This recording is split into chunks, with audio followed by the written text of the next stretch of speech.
And guard, the 6-foot junior from Minnetonka, Minnesota, number 0, Cody Williams. What's up, you guys? How y'all doing? So, history has been made as of this past Monday. I know I've been kind of delaying my recap of the last two University of Hawaii men's basketball games, but I'm doing it right now. So, first of all, guys, remember, subscribe if you think that I'm worth listening to, or if you just want to see some more of my other games or any of my past Supercross races from back in the day that I've posted on my channel. So I would appreciate that. But if you haven't, please double check if you're still subscribed, because I've been losing subscribers off and on. I've already cracked 11,150 at the moment. So I want to get to 11,200. And the only way I can do that is by videos like this. So if you think that I'm worth listening to, that's good enough for me. So anyway, guys, subscribe. Let's get into this.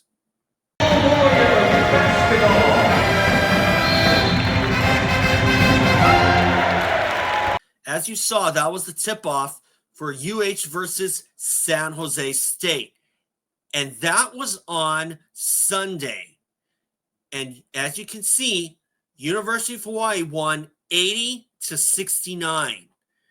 And the last time that UH versed off against San Jose State was in February of 2012 at San Jose State, when UH and San Jose State were part of the WAC, or the Western Athletic Conference. UH came away the winners 83-81 in overtime. Did I think they were going to win this? I did, but not because of past history. From what I saw against Life Pacific, the way that this team played, they look like they can compete with the Big West opponents, and they can compete with anybody else, regardless of what conference that they're in. And this was a good test for what we're going to see in the future with San Jose State being in the Mountain West now. And it definitely took some of us back to the old days when UH and San Jose State were part of the WAC, or the Western Athletic Conference. And there were some games that could have gone either way.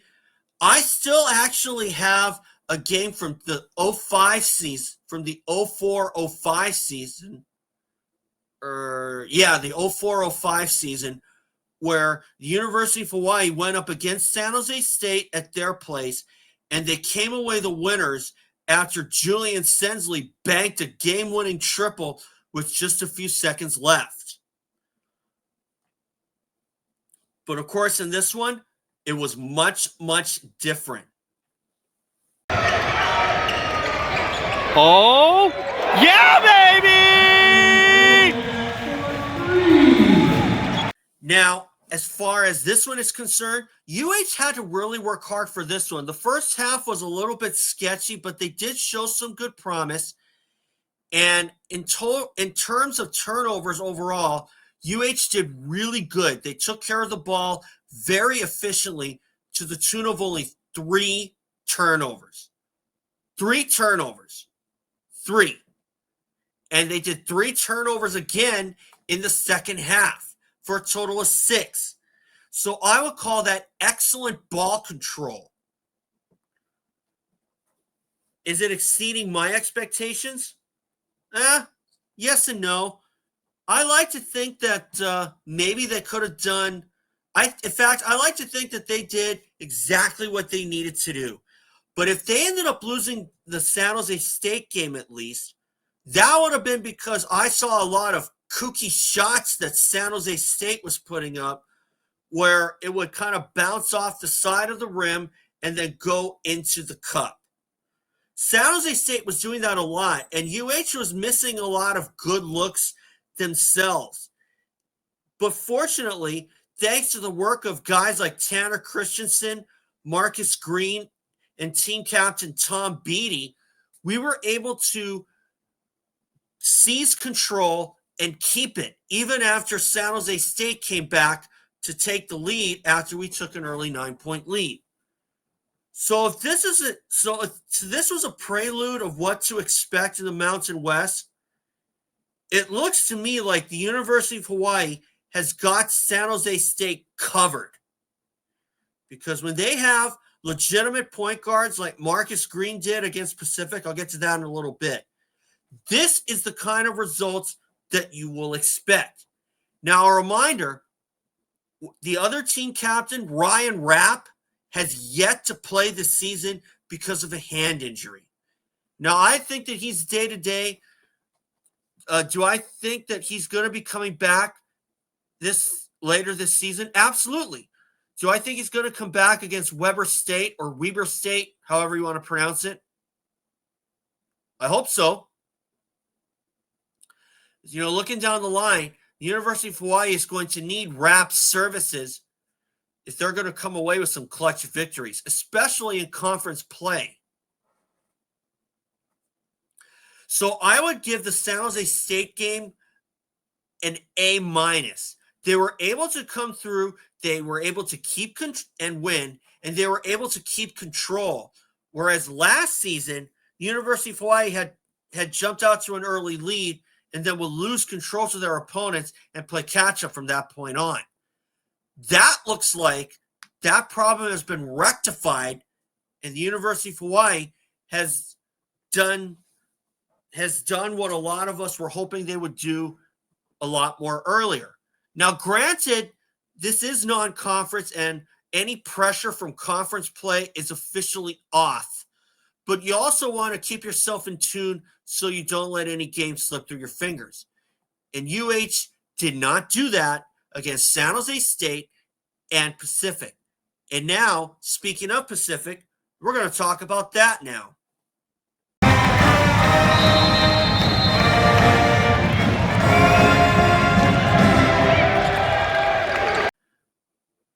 UH defeats Pacific 76-66.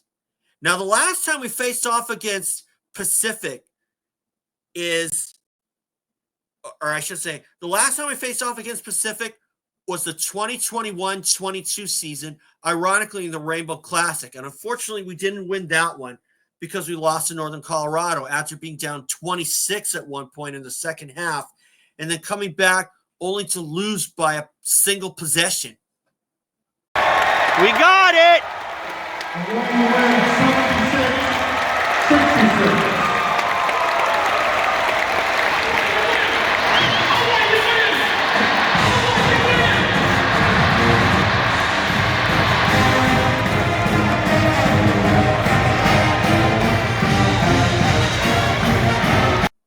We were able to come back and defeat Pacific.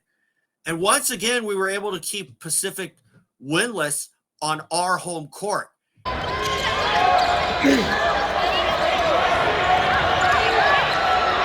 Palm, yeah! Did I think we were going to win Pacific? I did, because it seems like every time we go up against Pacific, we always come out the winners. And Pacific used to be in the Big West, too. And so, from what I saw there, UH came out with a point to prove, and although Pacific scored the first 6 points early, the University of Hawaii responded back and then some, and was able to take the lead from Pacific and be able to hold it. Fortunately, Pacific didn't pull more than a 10-point lead. And that goes back to what I was saying earlier about the University of Hawaii grabbing control. They had to do that to be able to compete with their opponents and not let them get away, as was the case with some of the conference games last season, which was supposed to be a payoff year for the University of Hawaii because they have so many grad transfers. This season, the only seniors on the roster are Ryan Rapp, Marcus Green, and newcomer Gitas Demiksha, and also Tanner Christensen, because he's also a grad transfer. But I'll tell you this, I'm really glad that Tanner Christensen decided to come here for the University of Hawaii. And even though he's only going to be here for 1 year, he's definitely proven that he will be a force to be reckoned with. And he has certainly taken the torch from Morsek, who transferred to Fresno State. And he's been doing a lot of the dunks that Morsek has been known for, because Sek is 7'1", but that kid can jump, he can get blocks, and he can get those authoritative slam dunks over anybody. I don't care who you are. Tanner Christensen is a guy who can dunk anytime, any place, anywhere.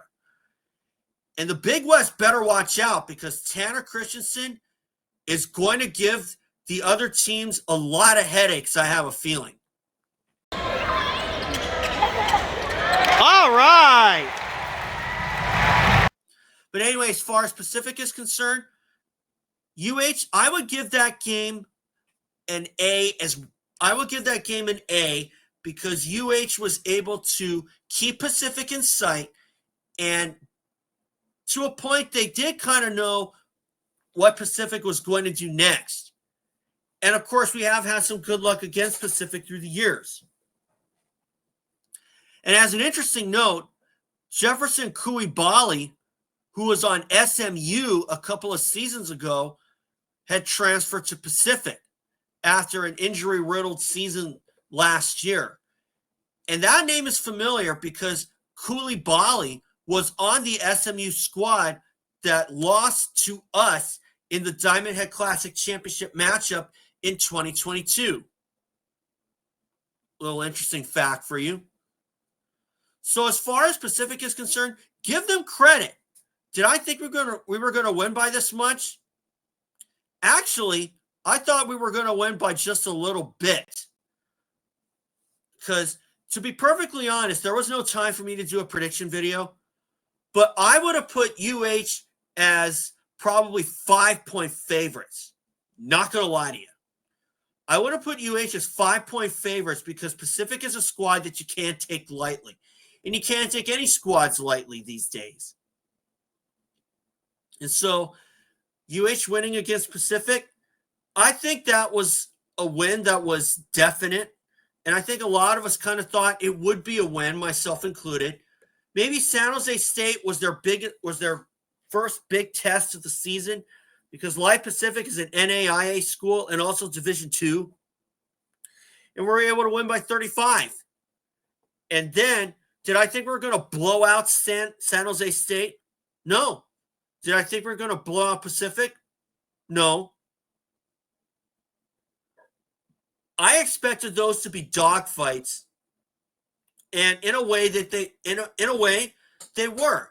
And the University of Hawaii has certainly answered a lot of questions to how they'll do in Mountain West play, and especially for this season in the Big West, which is going to start on December 7th. Okay? And that's at Long Beach State. Then we go back to non-conference and home play. And then up next after that is the Diamond Head Classic. And then we resume conference play in the 2025 year against UC Santa Barbara, a team that has certainly given us more than our fair share of troubles, especially last year, where UH went through a 10-minute scoring drought and would end up losing by 18 or something. But even with the squad finding themselves, UH still ended up losing by about 5 or so to about 5 or 7 after leading by 9 at one point at the end of the first half. And Santa Barbara was supposedly having some Jekyll and Hyde games, and unfortunately, University of Hawaii was still not on the winning end of those performances, which is really disappointing. So definitely, from what I've seen in these first 3 games, and even some of your shots, even some of the shots that you've seen from my phone as well, University of Hawaii has proven in more ways than one that they are a much better team as opposed to to finish 7th in the Big West this season. Because with guys like Tanner Christensen and Marcus Green, we've got a legitimate squad. Are we going to win the Big West? I sure hope so, if the breaks come our way. But in that game against Pacific, Marcus Green and Gytis Nemiksha led the team with 18 points in that game each. And they came off the bench. In terms of the starters, Tanner Christensen led the way with 14. But my dad had an interesting observation about Gytis Nemiksha, and I couldn't agree with him more. He reminded him a lot. What my dad said was that Gytis Nemiksha reminded him a lot of former UH player Predrag Savovich. He wasn't flashy, but he was always in the right place at the right time. And I couldn't agree more. I saw some of those flashes in Gytis Nemiksha, but I also saw flashes of other guys like Bernardo da Silva and maybe even Aaron Galloway too from back in the day, because those guys were always in the right place at the right time. And as for Marcus Green, I saw flashes of former UH point guards like Drew Buggs and Brock Steptoe, and Junior Madute for that matter too, because Marcus Green has certainly shown that he's a quick player, he's athletic, and he can play the point guard position very efficiently. And one wonders why he's a grad transfer and why he can't even get an extra year, because, you know, I can remember when Ashley Karaitiana was here for the Wahine basketball team, certain circumstances gave her a second senior year. And if certain circumstances gave guys like Marcus Green and Tanner Christensen an extra year, no doubt they would take it, let alone think about it. So next up is Weber State. My prediction there, I would probably put UH as 2-point favorites. I don't know what to expect from Weber State. We've never gone up against them before, but they're part of the Big Sky Conference, and I like to think UH could take them. Do I think we're going to blow them out? Absolutely not, unless there's an overall terrible shooting night on Weber State's behalf. So anyway, guys, thanks for watching, guys. And remember, subscribe, and I'll see you all for my recap for Weber State, and that game will take place this coming Sunday, November 18th. Or November 17th, I should say. So thanks, guys. And remember, subscribe, and I'll see you all for that recap. And congratulations to the University of Hawaii for winning the 2024 Outrigger Rainbow Classic, the first time that's happened since 2017. So thanks, guys. And remember, subscribe, and I'll see you all again. We got it.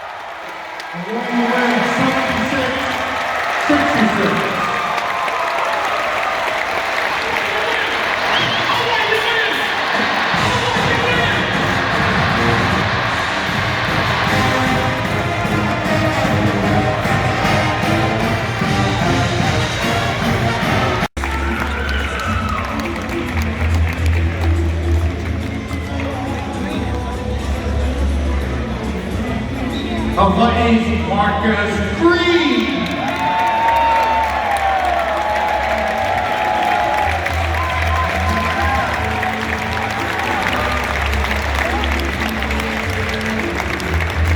The Outrigger Rainbow Classic Most Outstanding Player, Hawaii's Tanner Christensen.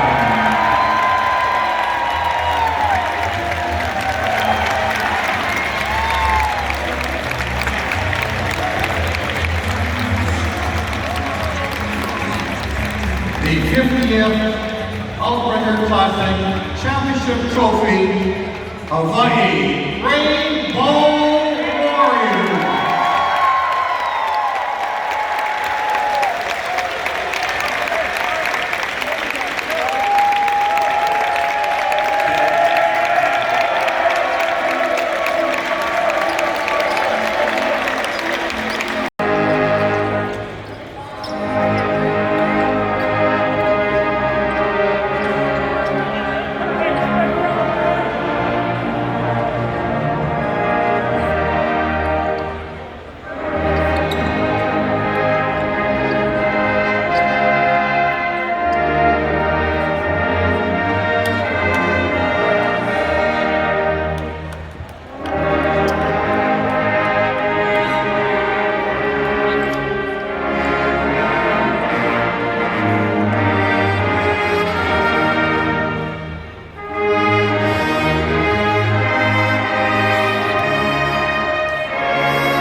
your champion.